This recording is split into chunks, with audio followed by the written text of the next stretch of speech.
Hello welcome back. आज हम लोग स्टार्ट करने वाले हैं top 10 PYQs from units and dimension, errors and vector. इस तरह से हम लोग चैप्टर वाइज स्टार्ट करेंगे। ठीक है, हर एक चैप्टर का धीरे धीरे सारे वीडियोस अपलोड करूंगा मैं। आज मैंने units and dimension, error and vectors को चूज़ किया है और इससे हम लोग पेपर सोल्यूशन निकालेंगे सेशन 2 और 2025 के लिए। जो प्रैक्टिस करना चाहते हैं, जो आगे रिज्यूम करना चाहते हैं, सेशन 2 देना चाहते हैं, उन लोगों के लिए हेल्पफुल होगा। कुछ इंपॉर्टेंट क्वेश्चन जिसके वेरिएशन के साथ आज हमने ये क्वेश्चन सॉल्व किया है। तो चलिए स्टार्ट करते हैं। तो हम लोग का पहला क्वेश्चन ये है जो आप स्क्रीन पे देखने जा रहे हो अभी आप, ये आपका units and dimension, error and vector से है। तो पहला क्वेश्चन आप देख सकते हो स्क्रीन पे आपका, द डायमेंशन का ये सवाल है।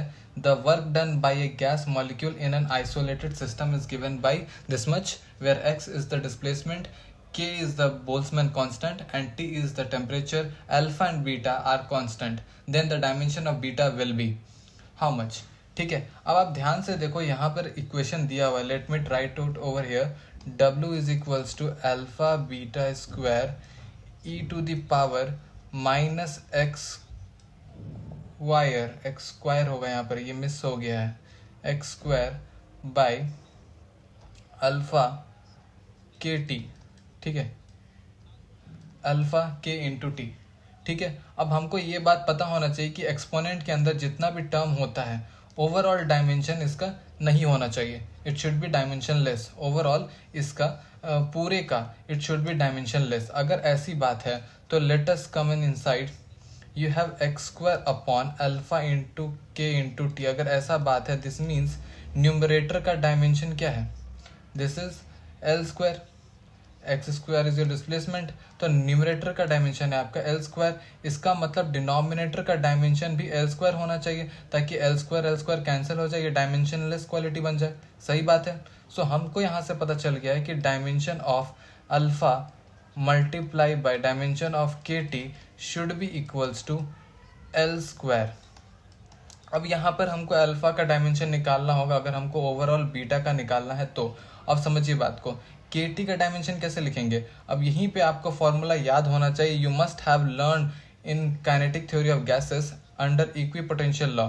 हर डिग्री ऑफ फ्रीडम के पास एनर्जी होता है हाफ के टी। इसका मतलब K T has a dimension of energy, K T has a dimension of energy, और एनर्जी का डायमेंशन हमको याद होना ही चाहिए। क्या आप या तो उसको हाफ एम बी स्क्वायर से डिराइव करो या फोर्स इंटू डिस्प्लेसमेंट से डिराइव कर लो। This is your M L two T minus two L square, यानी कि अल्फा का जो डायमेंशन हो जाएगा that is your what, M minus one. L square cut जाएगा, दिस इज टी स्क्वायर। हमारे पास अल्फा का डायमेंशन आ गया। अब आ जाइए अपने मेन फॉर्मूले में। ये पूरा तो डायमेंशनलेस क्वांटिटी है, इसका मतलब dimension of work should be equal to dimension of alpha multiply by dimension of beta square. Again work का डायमेंशन, एनर्जी का डायमेंशन क्या होगा? एनर्जी का M L two T minus two equals to dimension of alpha हमने अभी derive कर लिया, this is M minus one T square multiplied by beta dimension square. Right, अब यहाँ पर ध्यान से देखिएगा, थोड़ा सा मिल चुका है यहाँ पे, इसको थोड़ा सेपरेट कर देते हैं यहाँ पे ताकि आप लोग कंफ्यूज ना हो। ठीक है, इसको लेफ्ट साइड ले आइए। So this becomes your M square L two T minus four is equal to dimension of beta square. तो यहाँ से आपको डायमेंशन ऑफ बीटा निकल के आ जाएगा, this is your M L T square, sorry हाँ, बीटा इज इक्वल्स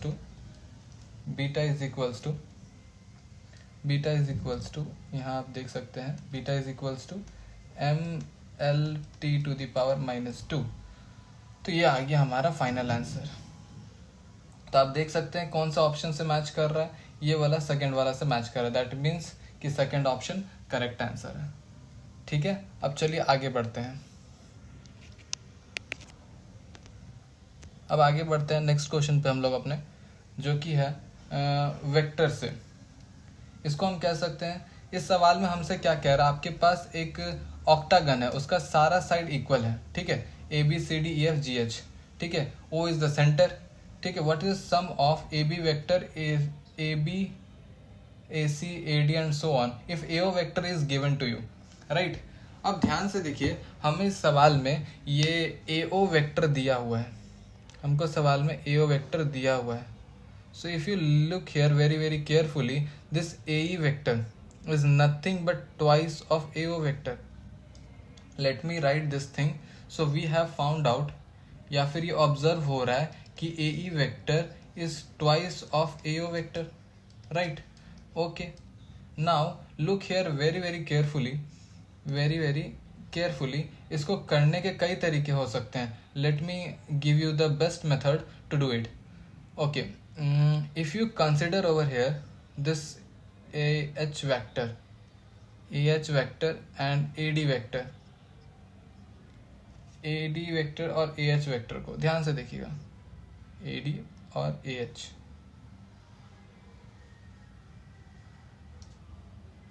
ठीक है. If I complete this parallelogram, it is easily observed that AH vector and AD vector का resultant AE vector है. दिख रहा है क्या? इस AH vector plus AD vector is equal to AE vector. And what is your AE vector? It is twice of AO vector. That is twice of AO vector, right? Okay. So इसको हम फिलहाल के लिए हटा देते हैं. Now focus on this AB and AF. फिर से अगर हम कंप्लीट कर दें कंस्ट्रक्शन तो आपको दिख रहा होगा AB वेक्टर और AF का जो रिजल्टेंट है ये AE वेक्टर ही है. You can see that AB vector plus AF vector is again equal to AE vector and AE vector is twice of AO vector, right? चलिए इसको यहाँ से हटा देते हैं. अब आपने विजुअलाइजेशन ले लिया, मैं यहाँ लिख देता हूँ AB vector plus AF vector is equals to twice of AO vector. इसको यहाँ से हटा देंगे यहाँ से. ठीक है. Now focus over here. अब आपका बचता है AC vector and your AG vector. Again complete the construction. ठीक है. A से C, A से G. देखिए यहाँ पे ये A से G, ठीक. फिर A से E, A से E और ये ऐसे, और A से E तो सेंटर से कनेक्टेड ही है. ठीक है. आपको साफ साफ दिखाई दे रहा है that this AC vector plus AG vector is equal to AE vector, that is twice of AO vector, and if you add all of them तो लेफ्ट हैंड साइड में आपके पास यही चीज आ जाएगा एंड राइट हैंड साइड में हमारा solution आ जाएगा. That is 8 times AO vector, और AO वेक्टर इज गिवन, इसको 8 से मल्टीप्लाई करना है. This is your 16 I cap plus 24 J cap minus 32 K cap, which is your option number 2, I think so. No, it's 3 number. Yeah, it's 3 number. The correct answer is option number 3. बड़ा अच्छा सवाल है. इसमें बस यही target करना था because AO is given. You just needed to establish a relation between all these sides with AO vector. ठीक. चलिए आगे बढ़ते हैं. अगला सवाल. In order to determine the Young's modulus of a wire of radius to 0.2 centimeter measured using a scale of least count this much. ठीक है. तो हाथों हाथ लिखते भी चलते हैं. हमको रेडियस दिया हुआ है 0.2 सेंटीमीटर और delta R 0.001 centimetre and length 1 metre. तो लेंथ आपको 1 मीटर है. Measured using a scale of least count 1 mm. तो डेल्टा एल कितना हो जाएगा? 1 mm को मीटर्स में कन्वर्ट कर दे, सो 0.001 मीटर्स. और weight of 1 mass kg, mass is equals to 1 kg है. और डेल्टा एम कितना दिया हुआ, measured using a scale of least count 1 grams which is 0.01 kg has hang to get the elongation of 0.5 centimetre, right. So आपका जो elongation है that is 0.5 centimetre and what is the delta X error measured in the least count this much, so 0.001 centimeter. What will be the fractional error in the value of Young's modulus? ठीक है, तो कोई दिक्कत नहीं है, force upon area is equals to Young modulus, right, multiplied by change in length upon original length, यही होता है ना, change in length upon original length, ठीक है। हमको यंग मॉड्यूलस चाहिए तो हमको y को एक तरफ रखा है, बाकी सबको उधर भेज दीजिए, f into L divided by a into X, ठीक। हमको यंग मॉड्यूलस चाहिए तो y को एक तरफ रख दीजिए, बाकी सबको उधर भेज दीजिए, f into L divide by a into X, ठीक। f में क्या है, मास इंटू ग्रेविटी, l और एरिया को क्या लिख सकते हो, cross section area pi R square x, ठीक। तो यहां से हम लिख सकते हैं delta y by Y is equals to delta m by M, gravity constant है, delta l by L plus 2 delta r by R plus delta x by x. जैसे हमको सवाल में परसेंटेज में आंसर देना, यानी हम दोनों तरफ 100 से मल्टीप्लाई कर देते हैं, सो दिस इज 100 और यहाँ पर भी 100 से मल्टीप्लाई कर दीजिए। नाउ डेल्टा m, अब सब कुछ आपके पास है, बस सब्स्टिट्यूट करते चलिए, so 0.001 by 1 plus 0.001 by 1 plus 0.001 divided by 1 plus 2 multiply by delta r 0.001 divided by r which is 0.2 plus delta x 0.001 divided by 0.5 whole multiplied by 100, ठीक। अब इस 100 को अंदर भेज दीजिए, तो ये आपका हो जाएगा 0.1 plus 0.1 plus 0.1 plus 0.1 by 2 is 1 plus ये आपको कितना हो जाएगा 0.1 by 0.5, 1 by 5 is 0.2, this is 0.2, add up करोगे तो आपको मिलेगा 1.4%, ये आपका आंसर हो जाएगा। So this is option number 4 and that's our correct answer, ठीक है। डायमेंशन बेस एक सवाल है, काफी अच्छा सवाल है, ठीक है। The entropy of any system has given by this equation, ठीक है, S is equals to alpha square beta log this is your mu, और हमसे क्या क्या कहा गया है, mu J K R R number of moles, तो म्यू आपका नंबर ऑफ मोल्स, उसका कोई डायमेंशन होगा नहीं। अच्छा, जे क्या, मैकेनिकल इक्विवेलेंट। अब यहाँ पर बच्चे फंसते हैं, बहुतों को यही नहीं पता मैकेनिकल इक्विवेलेंट है क्या, तो हमको डायमेंशन के हिसाब से सिर्फ इतना जानना है कि J is basically work upon heat, तो ऊपर भी एनर्जी है नीचे भी एनर्जी है, तो आपका जे भी डायमेंशन लेस क्वांटिटी है, बढ़िया है। तो इसके बारे में पता चल गया, इसके बारे में पता चल गया, चलो अच्छी बात है। के बोलता है कि बोल्ट्जमैन कांस्टेंट है और आर आपका गैस कांस्टेंट है, ठीक है। तो जहां तक बात डायमेंशन का के और आर का है, अगर आप ध्यान से सोचे, अगर आपको सिर्फ फॉर्मूला रिलेट करना है, के का डायमेंशन लिखने के लिए आप कौन से फॉर्मूले की तरफ सोच सकते हैं, energy is equals to half kT, है ना। काइनेटिक थ्योरी ऑफ गैसेस में हमने देखा energy is equals to half kT, तो हम यहाँ से के का डायमेंशन लिखने के लिए बोल सकते हैं एनर्जी का डायमेंशन डिवाइडेड बाय टेम्परेचर का डायमेंशन। अभी तो फिलहाल लिखने का जरूरत नहीं है, सिर्फ इतना हम लोग समझ रहे हैं, बहुत अच्छा, ठीक है। At the same time gas constant भी वही डायमेंशन रखेगा जो कि के का डायमेंशन होगा, क्योंकि गैस कांस्टेंट और बोल्ट्जमैन कांस्टेंट आपस में डायरेक्टली रिलेटेड होता है, ठीक है। यानी कि this is also equal to dimension of your gas constant, ठीक है। यहाँ तक बात मेरे ख्याल से एकदम क्लियर होना चाहिए, राइट। अब किसी बच्चे को डाउट है, gas constant, this Boltzmann constant is equals to gas constant divided by Avogadro's number, तो यहाँ से आप देख सकते हैं कि इसका डायमेंशन सेम होने वाला है, बढ़िया। अब लॉग के अंदर जितने भी चीजें होंगे सबका मिला के वो डायमेंशन लेस होना चाहिए, ठीक है। सेम गोज फॉर ई। ई का पावर में जितना भी चीज़ें होंगे, पावर में बेसिकली जितने भी चीज़ होता है सबका मिला के डायमेंशन 0 होना चाहिए, तो यहाँ पर भी ऐसा होना चाहिए। So we can say that mu आपका डायमेंशन लेस है, जे आपका डायमेंशन लेस है, के और आर का डायमेंशन सेम है। इसका मतलब बीटा का डायमेंशन भी के और आर के डायमेंशन के बराबर ही होगा। बीटा का डायमेंशन के और आर के डायमेंशन के बराबर होगा, राइट। के का डायमेंशन और आर का डायमेंशन सेम है, तो दोनों का मिला के स्क्वायर हो जाएगा। तो बीटा का स्क्वायर इज इक्वल टू इस वाले का डायमेंशन, राइट। और पूरा डायमेंशन होना चाहिए, यानी बीटा का डायमेंशन और इस के का या फिर इस आर का डायमेंशन आपस में,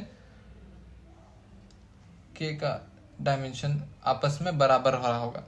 तो हमको फिलहाल इतना पता चल गया है कि ये तीनों का डायमेंशन आपस में सेम है।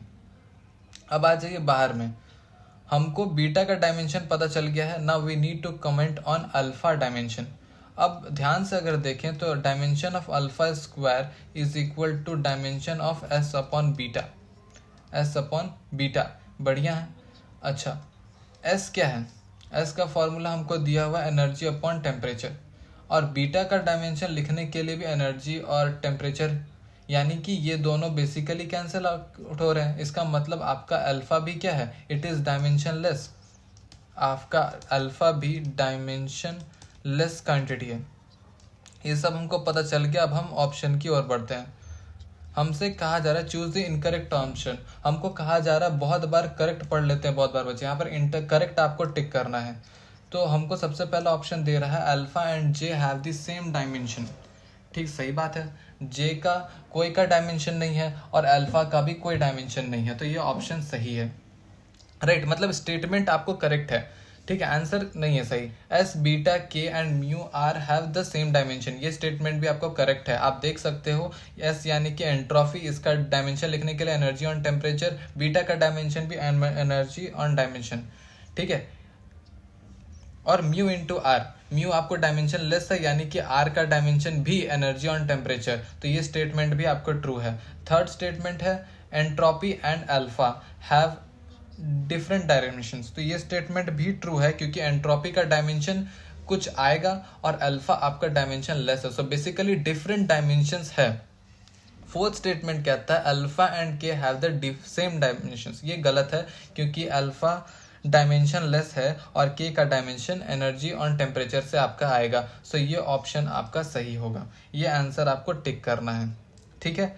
चलिए आगे बढ़ते हैं। अब हम लोग two vectors P and Q have equal magnitudes.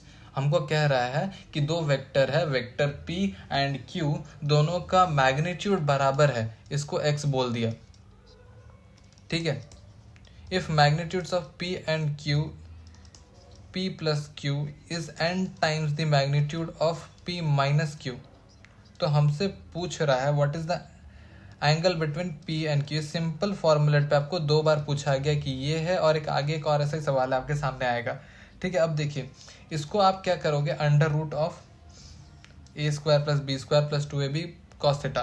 तो हम यहाँ पर p और q के मैग्नीट्यूड की जगह x लिखने जा रहे हैं। So x square plus 2x square cos of theta is equal to n, ये हो जाएगा under root of x square plus x square minus 2x square cos of theta. बस यही ध्यान देना था, दोनों तरफ स्क्वायर करेंगे और एक्स स्क्वायर को कॉमन निकाल के आप एलिमिनेट कर सकते हैं। सो बोथ साइड स्क्वायर कीजिए and eliminate x square, right. So what you will get is, एक काम कीजिए ना, इसको आप लिखिए 2x स्क्वायर, सो बेसिकली आप 2x स्क्वायर ही कॉमन ले लीजिए। सो 1 प्लस cos थीटा, यहाँ पे स्क्वायर क्या, ये हो गया m स्क्वायर, ये हो जाएगा n स्क्वायर, और यहाँ से 2x स्क्वायर को कॉमन खींच लीजिए, 1 minus cos theta.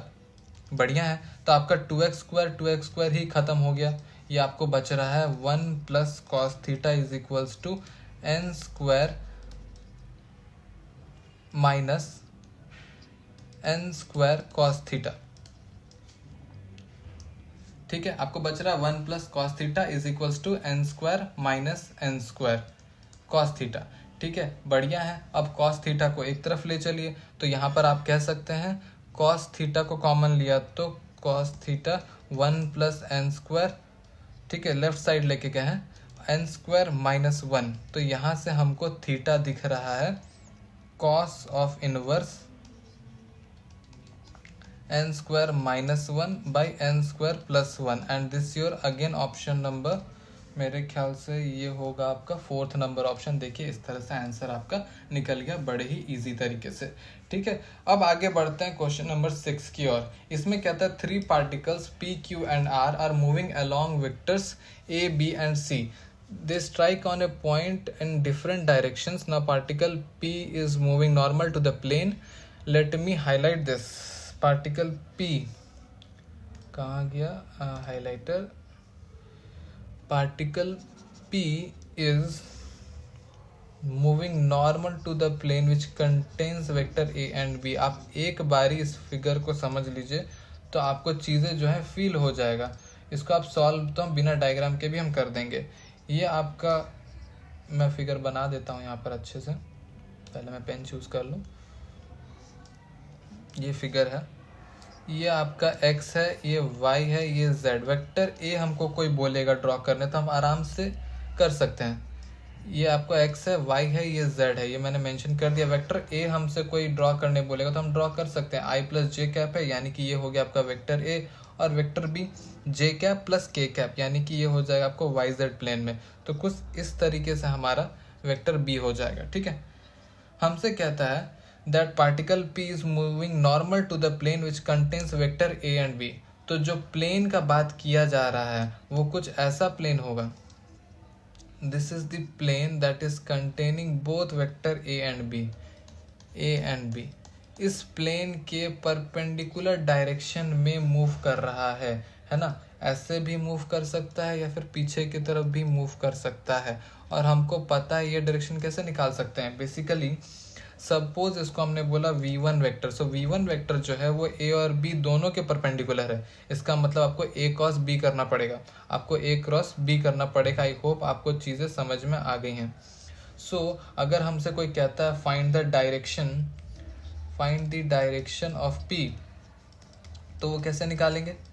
This v1 vector is going to be how much, इसको आप निकाल सकते हैं a क्रॉस b, और हम इसको यूनिट वेक्टर में कन्वर्ट कर देते हैं a cross b divided by a cross b का मैग्नीट्यूड। ठीक है, अच्छा तो a क्रॉस b आपका कितना हो जाएगा? a cross b i cross j करेंगे, ये हो जाएगा k cap, i cross k हो जाएगा आपका minus j cap, and j cross k हो जाएगा आपका प्लस i कैप। मैं लिख देता हूँ k cap minus j cap plus i cap divided by magnitude जो कि हो जाएगा आपका √3। राइट, अब आप समझ सकते हैं कि आप a क्रॉस b करेंगे तो ऐसा आएगा। अगर आप b क्रॉस a करते तो यहाँ पे एक माइनस आ जाता, तो आप चाहो तो यहाँ पे प्लस माइनस लिख सकते हो क्योंकि दोनों ही पॉसिबल केसेस है। बात करें डायरेक्शन ऑफ v2 यानी कि पार्टिकल q का डायरेक्शन क्या होगा, क्या कहता है? Similarly q is moving normal to the plane which is containing vector a and c, तो ये आपका हो जाएगा a cross c divided by a cross c का मैग्नीट्यूड। अब a क्रॉस c कितना हो जाएगा? i क्रॉस j हो जाएगा k cap plus j cross minus i हो जाएगा आपका again k cap divided by ऊपर वाले का मैग्नीट्यूड जो कि 2 होने वाला है। सो this is simply your k cap, simply और k कैप। चाहो तो आप यहाँ पे प्लस माइनस दिखा सकते हो। अब हमसे पूछा गया कि भैया इस v1 वेक्टर v2 वेक्टर के बीच का एंगल थीटा कितना है, बिकॉज वो जो थीटा आपका है वो cos इनवर्स 1/√x। तो हम यहाँ क्या बोलेंगे? cos theta is equals to v1 dot v2 divided by v1 v2। ठीक है, सो इन दोनों वेक्टर का आपको डॉट लेना है, तो k वाला k के साथ ही डॉट देगा, तो बेसिकली आपके पास बचेगा सिर्फ 1/√3 डिवाइडेड बाई v1 भी आपको यूनिट वेक्टर है, v2 भी आपका यूनिट वेक्टर, तो सिंपली आपको नीचे 1 आ जाएगा। और आप देख सकते हैं कि आपका जो थीटा होगा that is going to be cos of inverse 1/√3। तो यहाँ से हम कह सकते हैं जो मेरा x है that is going to be 3। ठीक, तो इस तरह से आप ये वाला टाइप का क्वेश्चन बना सकते हैं। ठीक है, उम्मीद करते हैं आप समझ रहे होंगे। नहीं समझ रहे हो तो आप हमें कनेक्ट कर सकते हो, हमसे डाउट पूछ सकते हो, ऑन द स्पॉट आपके सारे डाउट्स क्लियर किए जाएंगे। ठीक है, अब नेक्स्ट क्वेश्चन की ओर बढ़ते हैं। ये क्वेश्चन बहुत ही इंटरेस्टिंग है। So, three students S1, S2, and S3 perform an experiment for determining the acceleration due to gravity using a simple pendulum. They use different lengths of pendulum and record time from different number of oscillation. The observation are as shown in the table. तो इस सवाल के साथ problem ये कि लंबा बहुत है, तो बच्चा इसको जैसे ही 3 लाइन पढ़ता है उसको लगता है कि ये सवाल छोड़ देते हैं, आगे बढ़ जाते हैं. हालांकि ये सिमिलर क्वेश्चन सॉल्व्ड एग्जाम्पल है इवन एनसीईआरटी में, not the exact table formation, लेकिन gravity time period simple pendulum वाला वहां पर एक सवाल है to find the percentage error in the gravity. यहाँ पर भी कुछ ऐसे ही कहा जा रहा है. तो ये आपको स्टूडेंट नंबर दिया हुआ है, पहले बच्चे का रीडिंग्स क्या रेटिंग आ रहा है, तीसरे बच्चे का क्या है. ठीक है, ये आपको लेंथ ऑफ पेंडुलम है, ये नंबर ऑफ ऑसिलेशंस है, total time for N oscillation है, और ये आपको टाइम पीरियड है. ठीक है. अच्छा, least count of length is इतना and least count of time is इतना, यानी कि एरर इन लेंथ इतना होगा और एरर इन टाइम इतना होगा, ये मेंशन्ड है. If E1, E2, E3 are the percentage error in gravity for student 1, 2 and 3, then the minimum percentage error is obtained by student number which. तो 1, 2, 3 में से कोई आंसर होगा. बढ़िया सर. अब चलो, हमारे पास टाइम पीरियड का फॉर्मूला क्या होता है. टाइम पीरियड का फॉर्मूला क्या होता है, 2 पाई, कमेंट सेक्शन में आप लोग लिख भी सकते हो अगर आप चाहे तो. टाइम पीरियड का फॉर्मूला होता है 2 pi under root L by g. ठीक है. अच्छा, आप दोनों तरफ स्क्वायर करेंगे तो आपको दिखेगा T square is equals to 4 pi square L by g. हमको तो यहाँ ग्रेविटी में रिलेशन चाहिए, तो gravity is equals to 4 pi square L by T square. तो यहाँ पर आप देख सकते हैं डेल्टा जी बाई जी को हम लिख सकते हैं delta L by L, delta L by L plus 2 delta T by T, जहाँ पे T capital T time period, delta T हो गया आपका terror in time which is basically your कहाँ गया 0.1. ठीक है. एक और चीज़ आप देखिए, एक और चीज़ यहाँ पर देख सकते हैं, ये जो टाइम पीरियड होगा ये क्या है, basically total time divided by number of oscillation, small t by n आप ऐसा बोल सकते हैं. ठीक है. So delta t by T is basically small delta t by this small t. ठीक है. तो आप इसको यहाँ पर रिप्लेस कर दो, delta L by L plus 2, यहाँ पर आप लिख सकते हो दिस वॉच, यहाँ पर हम इसको t बोल रहे हैं, हम लोग इसको t बोल रहे हैं, इस वाले को स्मॉल t बोल रहे हैं, इस वाले को कैपिटल T बोल रहे हैं. ठीक है. इसको आप फर्दर ऐसे भी लिख सकते हो, यहाँ पे डेल्टा L बाई L. ठीक है. इज इक्वल, सॉरी प्लस होगा, इक्वल्स टू कहाँ से होगा, 2 delta small t by t, small t. ठीक है. हम चाहते हैं कि परसेंटेज एरर मिनिमम हो, delta G by G minimum हो. ये मिनिमम तब होगा जब आपका ये वाला टर्म और ये वाला टर्म, नीचे वाला टर्म मैक्सिमम होगा, ये दोनों टर्म, क्योंकि न्यूमरेटर तो तीनों बच्चे के लिए सेम है, राइट. अब स्मॉल l और स्मॉल t मैक्सिमम किस बच्चे के लिए है, तो आप देख सकते हैं बच्चा नंबर 1 के लिए. बच्चा नंबर 1 के लिए लेंथ भी सबसे ज़्यादा है और टोटल टाइम भी सबसे ज़्यादा इसी के लिए है. इसीलिए एक्सपेरिमेंट में कहा जाता है कि आप जितने ज़्यादा रीडिंग लेंगे आपका परसेंटेज एरर उतना ही कम होगा. सो 1 इज द करेक्ट आंसर. बढ़िया है.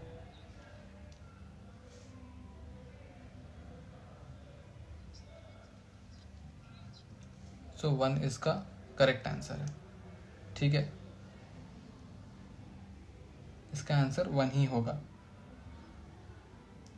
ये ऑप्शंस इसको हटाना पड़ेगा, पता नहीं क्यों, किस लिए डाला गया, आई डोंट नो, शायद कुछ मिसप्रिंट हुआ होगा.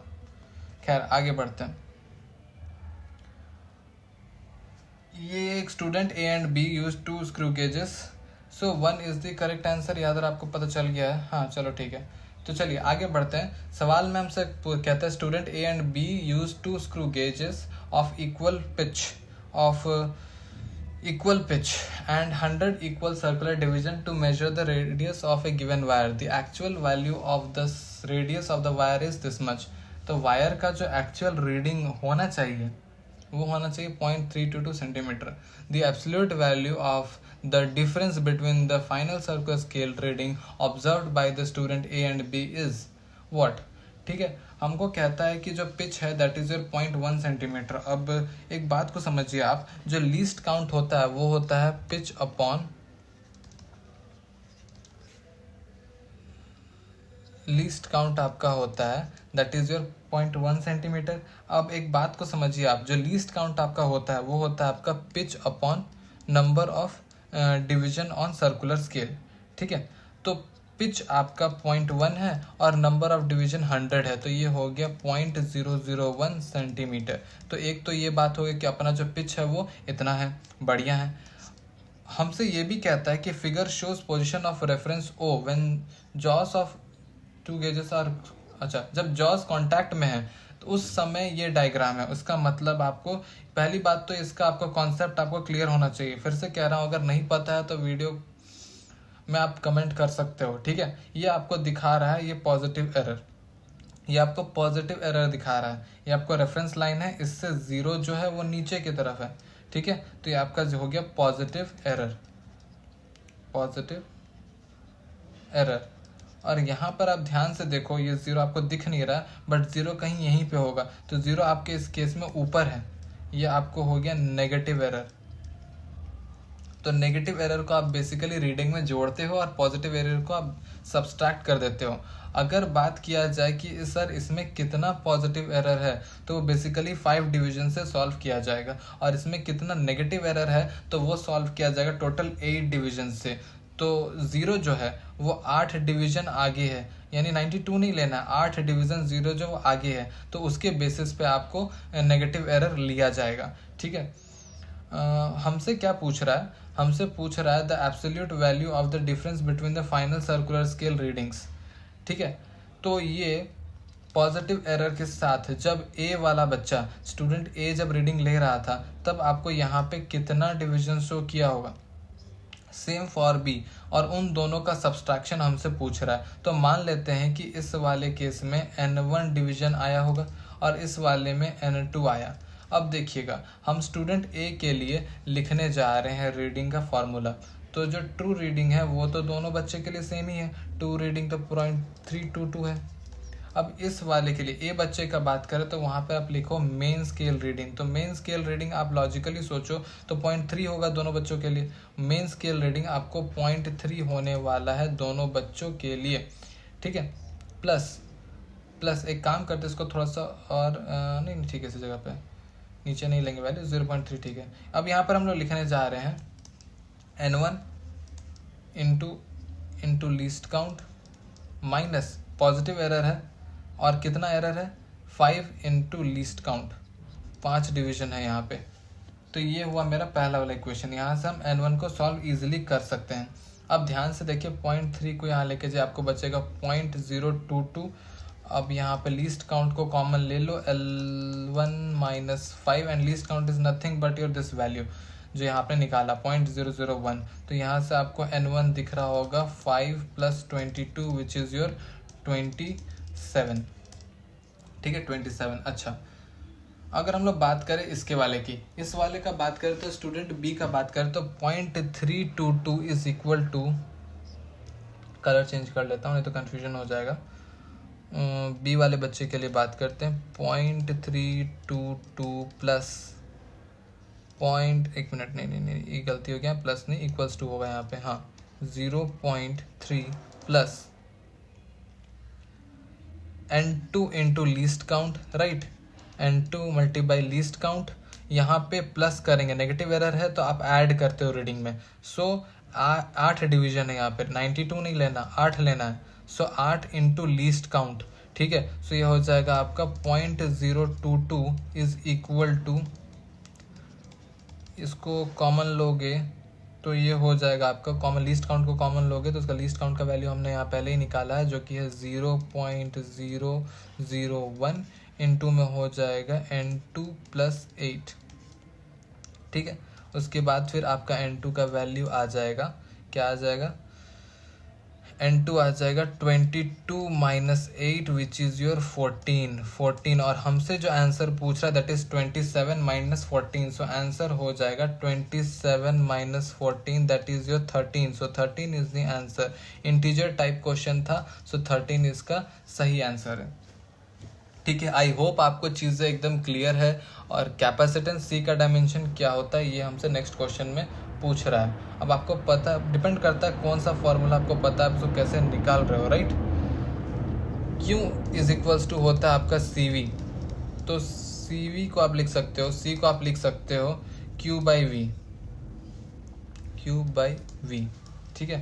फिर से देख लेते हैं कहीं कुछ मैंने गलती तो नहीं कर दिया, राइट। अच्छा, Q इज इक्वल्स टू आपका होता है CV, तो C को आप यहाँ लिख सकते हो Q/V, ठीक है। Q आपका हो जाएगा बेसिकली, अभी एक काम करते हैं, Q को ऐसे छोड़ दो, V को आप क्या लिख सकते हो, पोटेंशियल एनर्जी आपका होता है Q इंटू V, तो आप V को लिख सकते हो U/Q, और ये हो गया Q²। Q का आप लिख सकते हो current into time, so current square time square divided by energy. अब आप डायमेंशन यहाँ पे मारो, एम्पियर स्क्वायर टाइम स्क्वायर, और एनर्जी का डायमेंशन आपको मुंह जुबानी याद हो जाना चाहिए, ml2t-2। तो this is your going to be m-1 l-2 t⁴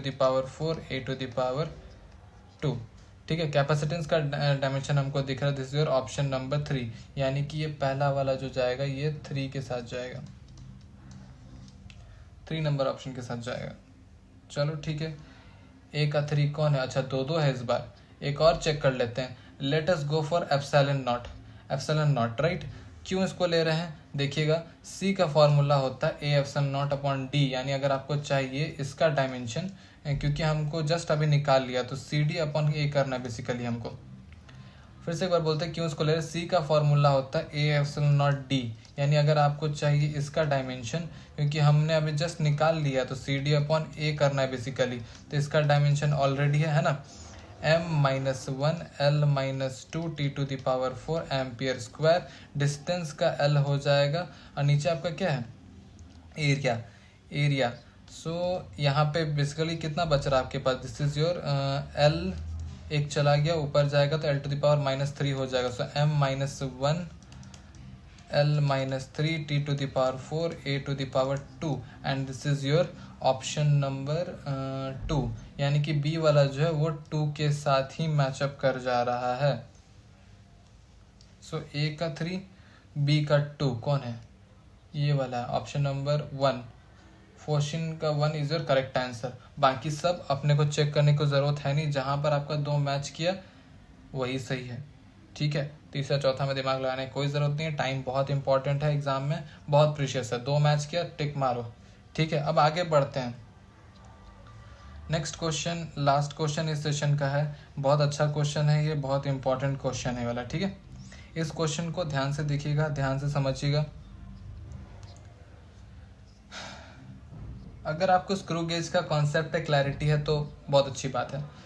positive error क्या है, नेगेटिव एरर क्या है, and so on. So in screw gauge 5th division of the circular scale coincides with the reference line when the ratchet is closed, ठीक है। यानी कि यहाँ पे कुछ एरर है ऑलरेडी, जो आपका रैचेट क्लोज था, तो 5th डिवीजन कोइंसाइड कर रहा है with reference line, let me mark it over here, highlighted, ठीक है। 5th डिवीजन कहाँ गया, इसको हाईलाइट कर दो, हाईलाइट करना बहुत इंपॉर्टेंट है। 5th डिवीजन, देखो ये वाला part, 5th division of the circular scale, I think ये ठीक से हाईलाइट नहीं हो रहा है, हाँ अभी ठीक से हो रहा है,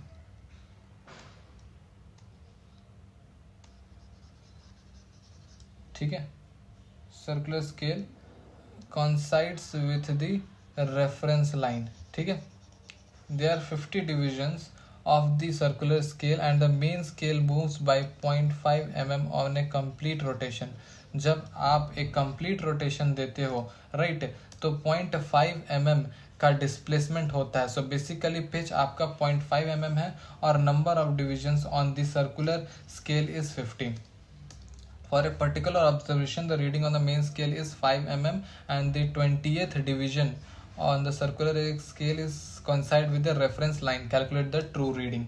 ठीक है, तो right, calculate the true reading पर सबसे पहली बात, आपका कुछ सिचुएशन है, कुछ जब रैचेट क्लोज होता है, आपने रैचेट देखा ही होगा, नहीं देखा होगा तो मैं इमेज बना देता हूँ आपको, ताकि आप रिकॉल कर सको। रैचेट कुछ इस तरह से होता है, उम्मीद करता हूँ मैं फिगर प्रॉपरली बना पाऊँ, ठीक है। बाकी आप समझ लेना, बस ये रिकॉल के लिए है, नॉट टू बी एग्जैक्ट, ठीक है। ये 10, ये 5, ये 0, ओहो गलत जगह 0 लिख दिया मैंने, 0 और ये हो गया 45, ऐसा होता है कुछ जब ये रैचेट बंद है। फिफ्थ डिवीजन है वो आपको कॉन्साइड कर रहा है रेफरेंस लाइन से, ठीक है। सो यहाँ पर आपके पास ऑलरेडी कुछ एरर है। कुछ भी करने से पहले हमको निकालना पड़ेगा कि लीस्ट काउंट कितना है ऐसे स्क्रू गेज का। सो आपका जो लीस्ट काउंट होता है that is nothing but your pitch upon total number of division on this circular scale, ठीक है। So now pitch is given as 0.5 mm, ठीक है। और नंबर ऑफ डिविजन हमको क्वेश्चन में दे रखा है 50, सो ये आपका हो गया 0.01 mm। तो ये हो गया आपका जनाब लीस्ट काउंट। अब now what is the error over here, fifth division coincide कर रहा है, यानी कि जो आपका एरर है that is nothing but your least count multiplied by जो डिवीजन मैच कर रहा है which is the fifth one. तो ये हो जाएगा आपका 0.05 mm। और ये आपको एक पॉजिटिव एरर है, ये एक पॉजिटिव 0 एरर है।